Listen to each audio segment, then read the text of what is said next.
Oke teman-teman, balik lagi dengan saya Fikirido. Seperti biasa saya akan bereaction soal sepak bola Indonesia dan juga tanggapan komentar dari netizen Indonesia soal bersepak bola tanah air. So langsung saja kita simak, tapi sebelum itu jangan lupa untuk like, komen, dan subscribe. Dan jangan lupa juga untuk nyalakan lonceng notifikasinya. Let's go!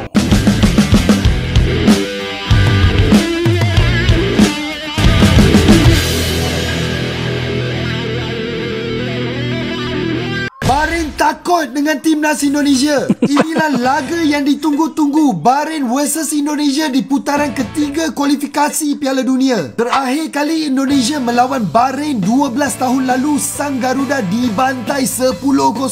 Namun itu adalah era sebelum Erick Thohir memimpin PSSI dengan Shin Tae-yong sebagai pelatih kepala. Skuad Garuda yang akan bertandang ke kandang Bahrain besok malam jauh lebih maju. Pelatih Bahrain Dragan Talicic juga mewaspadai timnas Indonesia kerana banyak dihuni pemain berpengalaman yang berkarya di luar negeri. Bahrain bukanlah lawan yang mudah di mana mereka baru-baru ini mengalahkan Australia. Kekuatan mereka adalah fizik yang tangguh dan juga pemainnya memiliki stamina yang tinggi. Namun dua pemain baru timnas Indonesia bisa memberi keunggulan bagi Garuda untuk meraih kemenangan malam nanti. Miss Hilgers bersama Jay Itzes dan Rizky Ridho akan membina barisan defense yang sangat kebal. Apalagi jika Martin Paz berposisi sebagai penjaga gawang. Sebaliknya, Eleno Reynders akan memberi kreativitas lebih pada serangan timnas Indonesia yang sebelumnya terlihat kurang. Prediksi Abang, Indonesia unggul 1-0. Kalian Jadi kita punya sejarah yang cukup kelam ketika kita melawan Bahrain. Waktu itu kita dibantai 10-0.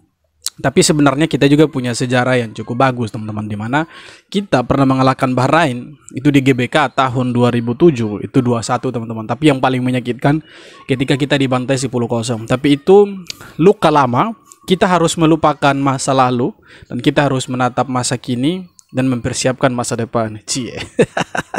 Maksudnya begini teman-teman, kita jangan melihat lagi yang di belakang. Oke, itu adalah sesuatu yang menyakitkan untuk timnas Indonesia. Tapi beberapa jam lagi Indonesia akan melawan Bahrain dan bermain di kandangnya Bahrain. Dan mungkin ada sedikit trauma dari supporter Indonesia bahwa Indonesia pernah dibantai di sana dengan skor yang cukup mencolok, yaitu 10-0. Tetapi dari skuad yang sekarang, saya pikir Indonesia akan meraih 3 poin sebentar atau setidaknya 1 poin dari Bahrain teman-teman, karena tanggal 15 nanti kita akan melawan Cina dan itu kita bermain di kandangnya Cina teman-teman. Jadi kita doakan saja sebentar Indonesia bisa menang melawan Bahrain dan mereka bisa menampilkan permainan yang terbaik, walaupun kita pernah punya pengalaman buruk bermain di Bahrain. Tapi dengan skuad yang sekarang, kedalaman skuad yang sekarang dibandingkan dengan Bahrain, ya sekali lagi di sini kita tidak menganggap remeh Bahrain, tetapi kalau kita melihat market value kemudian kualitas pemain-pemain yang sekarang dibandingkan dengan pemain-pemain Bahrain, kita masih punya kesempatan yang sangat besar untuk mengalahkan Bahrain di kandang mereka sebentar teman-teman. Shin Tae-yong kaget ketika tahu Indonesia pernah kalah 10-0 lawan Bahrain. Sampai dia nanya kapan itu. Artinya ya bagus juga sih, STY nggak tahu ya. Jadi nggak perlulah tahu juga buat apa. Itu zamannya itu zaman kapan kita nggak tahu. Zaman udah lama dan pemainnya pun sudah tidak ada satupun yang ada di timnas sekarang. Artinya ini skuad baru, nggak bisa jadi parameter sama sekali head-to-headnya. Dan ada statement bagus juga dibandingkan ST, kan ditanya Mortan apa ini bagus tuh kita balas dendam dan sebagainya. Dia bilang daripada kita balas dendam pikirannya, mindsetnya lebih baik ya kita main aja seperti apa yang sudah direncanakan dan apa yang sudah biasa kita mainkan. Main aja, berikan permainan terbaik. Itu jauh lebih penting dibandingkan kita mindset tuh balas dendam, mindset balas dendam. Kalau enggak nanti ya kena mental, karena kita kan masih ada way ke China. Jadi menurut gue ini mental yang bagus bagi skuad timnas kita, dan ruang ganti gue rasakan jauh lebih bagus kalau dari pelatihnya punya mindset seperti itu. Setuju saya. Ya, saran gue sih untuk coach Shin Tae-yong jangan kaget-kaget lah, emang dulu begitu timnas kita kan. Itu dari dulu kita mau udah nggak kaget.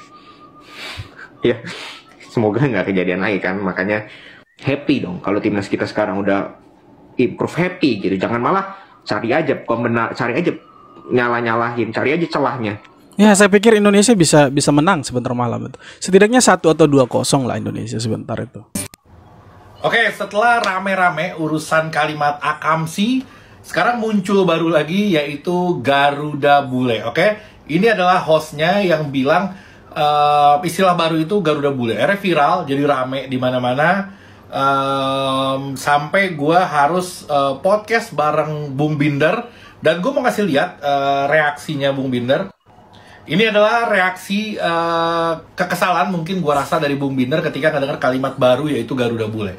Gue mau mengomentari sedikit, maksud gue kenapa mesti muncul lagi atau mengkotak-kotakan lagi pemain lokal, pemain naturalisasi, pemain keturunan, pemain Akamsi, terus ada lagi sekarang baru lagi Garuda Bule. Bagi gue udah di stop. Kalau mereka udah masuk ke tim Indonesia, berarti dia udah timnya Garuda Indonesia. Iya udah dong. Gak ada lagi bule, udah gak ada lagi naturalisasi. Bahkan mereka pun memang aslinya pun orang Indonesia.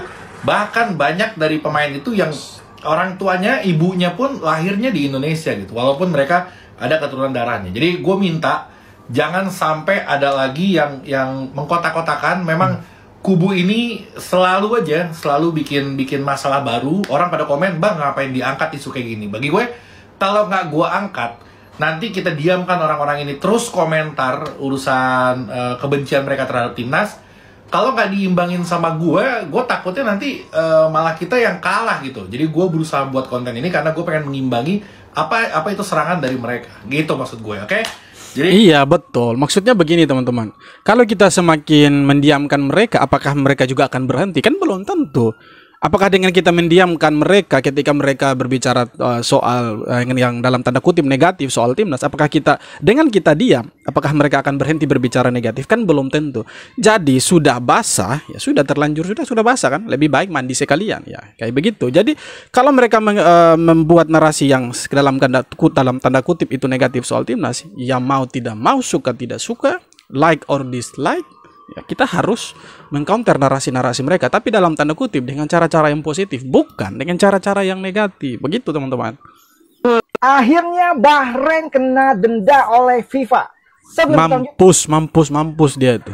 Buat yang masih ada tanda-tanda sebelah, dipencet, di follow dong, sikat. Guys, masih ingat kejadian ini nggak? Bulan lalu, bulan September, Jepang bermain di kandang Bahrain dan menang 5-0. Tapi nggak mudah guys. Karena di tengah-tengah pertandingan, pemain-pemain Jepang dikerjain oleh supporter Bahrain. Memang jahil itu. Memang mereka itu jahil teman-teman. Supporter-supporter di Timur Tengah itu. Jadi sebentar, semoga mereka tidak kayak begitu. Tapi sepertinya mereka ini didapat sanksi. Jadi supporternya Bahrain ini tidak bisa lagi menonton Bahrain. Entahlah kabar itu benar atau tidak. Tapi semoga jangan ada seperti itu. Karena ini kesempatan untuk supporter Indonesia datang ke stadion dan memberikan semangat untuk para pemain sebentar malam. Ketika mereka menyanyikan lagu kebangsaan, para supporter Bahrain meniup peluit. Tanda tidak respek atas lagu kebangsaan negara lain. Lalu atas pelanggaran tersebut, mereka dihukum 91 juta rupiah untuk masing-masing pelanggaran. Jadi total denda yang mereka dapatkan adalah 183 juta rupiah. Kalau misalkan mereka buat begitu sama Indonesia, maka ketika mereka bertandang lagi ke kandangnya kita, mereka datang bermain di GBK, kita balas mereka seperti itu teman-teman. Hampir semua pemain timnas ngabarin via sosmed kalau ke Bahrain, tapi tidak untuk manusia satu ini. Sebelum keberangkatan timnas ke Bahrain, hampir semua pemain mengabari kalau dirinya OTW Bahrain, mulai dari Tom Haye, Mes Helgers, Eliano, Martin Paes, serta yang lainnya. Namun tidak untuk El Lupi alias Calvin Verdong. Di sosmednya, tiba-tiba sudah ada, tiba-tiba sudah nongol. sama sekali dirinya tak memberi kabar saat OTW menuju Bahrain. Namun kemarin tiba-tiba dirinya sudah hadir di Bahrain. Sebagai seorang profesional, Calvin adalah pemain yang tak banyak bicara dan suka tiba-tiba join, tiba-tiba latihan, tiba-tiba main, dan tiba-tiba hilang. Jangankan itu teman-teman, ketika dia dilanggar di lapangan pun dia tidak banyak omong itu.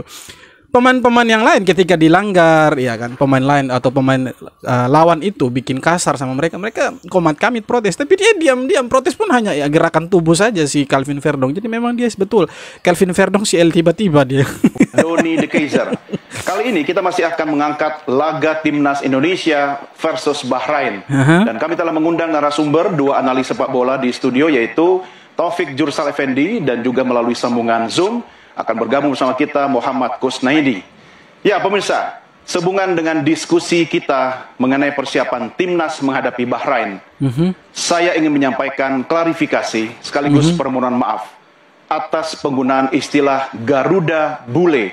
Oke teman-teman, jadi hostnya ini yang kemarin sempat viral soal pernyataannya dia tentang Garuda Bule yang membuat heboh dan membuat kehebohan lah di Indonesia, khususnya yang mencintai sepak bola Indonesia. Ini sudah minta maaf, jadi selayaknya kita punya budaya ketimuran, kita harus memberikan maaf terhadap orang yang sudah meminta maaf, teman-teman. Tetapi dengan catatan jangan sampai diulang lagi, karena kalau sampai diulang lagi maka akan berurusan dengan supporter timnas. Jangan sampai terulang lagi, itu saja. Ya, saya pikir semua supporter Indonesia punya pintu hati lah untuk terbukalah untuk memberi kata maaf untuk orang-orang yang sudah bilang minta maaf kepada supporter Indonesia dan seluruh masyarakat Indonesia dengan pernyataannya dia kemarin. Jadi ya, selayaknya kita orang Indonesia, kita punya budaya di mana saling memaafkan, itu ya salah satu dari budaya kita semua, saya pikir seperti itu. Jadi kita harus memaafkan, ya biarkan saja mereka bernarasi, tetapi jangan sampai terulang lagi hal-hal seperti ini. Kira-kira begitu. Seperti inilah ekspresi Sintayong saat mengetahui bahwa sebelumnya Indonesia pernah dihajar Bahrain 10-0. Ini adalah kali pertama Indonesia bertemu Bahrain lagi setelah terakhir kali terjadi adalah pada 2012 lalu di kualifikasi Piala Dunia 2014. Saat itu timnas memang sedang di era ke-8, apalagi ada masalah dualisme PSSI yang semakin membuat kondisi timnas amburadul. Puncak-puncaknya adalah saat lawan Bahrain, timnas dituding main sabun karena saat itu Bahrain memang butuh kemenangan dengan margin lebih dari 9 gol untuk lolos ke babak selanjutnya. Sintayong diberitahu soal itu langsung melongo. Meski begitu, ia menekankan bahwa laga nanti bukan ajang balas dendam. Lebih baik kami fokus pada permainan kami, bagaimana kami memenangkan pertandingan ini dengan permainan yang kami suka, permainan yang kami mau, katanya. Kalau menurut kalian prediksi skor berapa? Inilah mental-mental pelatih kelas dunia yang mementingkan permainan daripada soal balas dendam. Karena soal balas dendam itu ya kemudian menang dan kalahnya itu kemudian intinya adalah bagaimana menjalankan permainan sesuai dengan skema yang sudah diatur, sesuai dengan rencana. Jadi jangan sampai keluar dari planning itu, teman-teman. Jadi statement-statement seperti ini yang harus kita dukung supaya di ruang ganti pun atau di dalam lapangan pun mental para pemain itu terangkat dengan statement-statement dari pelatih seperti ini, teman-teman. Breaking news guys, ada info terbaru nih. Berikut pernyataan dari pelatih timnas Vietnam ya. Siapa sih ini? Ikutan aja nih ya. Pelatih Vietnam meremehkan timnas Indonesia. Tanpa pemain naturalisasi mereka tidak lebih baik dari Vietnam. Mereka bukan pemain naturalisasi pak. Mereka semua adalah pemain Indonesia. Mereka tidak usah pusing. Di dalam negeri saja ada orang yang bilang begitu, ya kan? Bahwa mereka tidak bangga, ada yang malu dan lain sebagainya, bilang itu kebohongan dan lain sebagainya. Nah, kalau macam kayak pelatih Vietnam atau media-media Vietnam yang selalu nyinyir dengan Indonesia, mereka bilang seperti itu, biarkan saja. Toh kenyataannya kita lebih baik dari mereka. 3 kali pertemuan beruntun pun mereka kalah dari kita, iya kan? China kayaknya udah gentar duluan deh sama King Indonesia. Oh, yup, media China sebut naturalisasi Haidars dan juga Reinders nggak sah karena dilakukan di luar negeri. Mereka bahkan mau ngajuin protes ke AFC kalau sampai 2 pemain ini turun lawan China. Ketahuan banget ya, kalau media China nggak belajar ilmu politik. Gimana pun juga, kedutaan besar sebuah negara itu berdasarkan hukum di negara yang diwakili, nggak ngikut negara domisili. Oke. Nah, Reinders sama Haidars diambil sumpahnya di KBRI Indonesia di Belgia. Jadi kalau gitu sumpahnya sah karena dilakukan di wilayah hukum Indonesia. Gentar ya Cina ya, takut ya karena value dokumen ini lebih gede daripada seluruh pemain timnas negara kalian, ya kan? Berdasarkan datanya transfer market, value tim China cuma 9,03 juta euro atau setara dengan 155 miliaran lah, bandingkan dengan King Indonesia tanpa Haidars dan Reinders. Value-nya udah 24 juta euro lebih, belum ditambah Haidars yang sekitar 7 jutaan dan Reinders 650 ribu euroan. Jadi senyumin aja. Lagi juga kata pelatih Jepang Hajime Moriyasu, timnas Jepang akan lolos bersama dengan timnas Indonesia ke Piala Dunia dari grup ini. Ini sebuah pernyataan yang sangat wah karena mengingat sebenarnya yang diunggulkan lolos itu Jepang dengan antara Australia maupun Arab Saudi. Tetapi pelatih dari Jepang Hajime Moriyasu, sekali lagi gue bilang, dia memprediksi atau dia bilang bahwa timnas Indonesia lah yang akan bersama dengan Jepang. Kita pernah flashback ya, pelatih Irak pernah ngomong bahwa Irak dan juga Indonesia yang akan lolos ke round 3 kualifikasi dan terbukti. Nah, kali ini apakah omongan dari pelatih Jepang ini bisa terwujud? Amin, semoga terwujud. Kita berharap begitu. Kitanya berharap kita semua masyarakat Indonesia itu berharap kalau Indonesia bisa masuk Piala Dunia. Ya walaupun misi itu berat, tetapi setidaknya kalau kita berkaca dari pertandingan pertama lawan Arab Saudi, lawan Australia, kemudian ya, dari skuad yang ada sekarang tidak menutup kemungkinan kita akan ada di Piala Dunia. Mau dari jalur playoff atau lolos secara langsung, teman-teman. Timnas Indonesia diuntungkan kondisi mental kiper utama Bahrain Ibrahim Lutfalla yang down di kualifikasi Piala Dunia 2026 zona Asia. Pelatih Bahrain Dragan Talajik memanggil kembali 3 kipernya masuk dalam skuad Bahrain menghadapi Timnas Indonesia. Ketiga penjaga gawang itu adalah Ibrahim Lutfalla, Ammar Ahmed dan Said Jafar. Kiper Ibrahim Lutfalla tetap akan diturunkan sebagai kiper utama saat Bahrain versus Indonesia di matchday ketiga ronde ketiga kualifikasi Piala Dunia 2026 zona Asia. Dia dinilai memiliki kualitas lebih bagus dibanding 2 kiper lainnya. Di 2 pertandingan sebelumnya, kiper ini tak pernah tergantikan. Padahal, kondisi mental Ibrahim Lutfalla kini sedang down menyusul kekalahan 0-5 Bahrain melawan Jepang di hadapan pendukungnya sendiri di stadion. Jadi pelatih Bahrain ini sadar betul kalau Indonesia yang sekarang itu berbeda dengan Indonesia yang dulu. Oke lah, mungkin dulu punya konspirasi kenapa Indonesia bisa kalah 10-0 atau seperti apa ceritanya.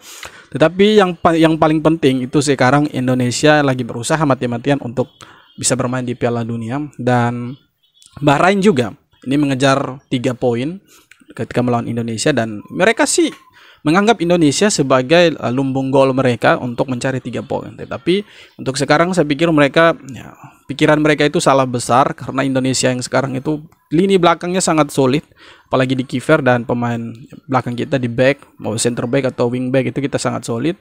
Ya, walaupun kita punya sedikit kelemahan di lini depan, tapi itu ya saya pikir tidak masalah, karena kita sudah ada Eliano Renders yang setidaknya bisa ya menjadi penghancur lini belakangnya Bahrain sebentar malam, teman-teman. Oke, sekian video kali ini, teman-teman. Terima kasih banyak sudah nonton video sampai akhir. Dan sekali lagi, ayo kita dukung timnas sebentar malam akan lawan Bahrain. Yang bisa datang ke stadion pasti sudah akan ramai di stadion, dan kita yang tidak bisa datang, kita dukung lewat live streaming. Kita doakan bersama supaya timnas bisa menampilkan permainan yang terbaik dan mendapatkan 3 poin dari kandangnya Bahrain dan lanjutkan perjuangan di tanggal 15 lawan Cina dan dapat 3 poin lagi di sana. Kita sudah punya modal besar untuk bermain di Piala Dunia, teman-teman. Oke, kita jumpa lagi di video-video berikutnya. Sekali lagi jangan lupa untuk like, comment, dan subscribe. Hormat.